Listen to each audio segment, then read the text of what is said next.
Hey everyone, it's Dr. Shirley here at Level Up Integrative Health. I am going to talk about growth hormone peptides today. So the difference between peptides and growth hormone is that peptides, instead of replacing a hormone and causing nasty side effects, peptides increase the secretion of the hormones that you already make. We actually don't make less as we age, but we pulse out less frequently, and the amount that we pulse shrinks also. All right, so what do peptides do for you? So peptides can do a whole lot of things. There's a reason why people consider it the fountain of youth. So peptides will increase your energy. It'll increase your cognitive function and your memory.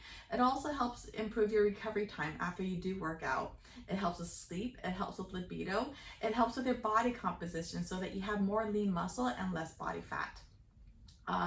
What else does it do for you? It improves your mood, and it also improves your skin as well.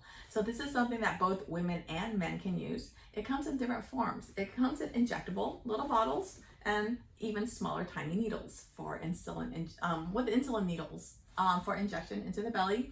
You can barely feel it. Other options are a nasal spray or under the tongue sublingual troches. All right. In terms of which is best for you, you can schedule a telehealth visit with me and we will talk about the benefits, the pros and cons of each and every one of these.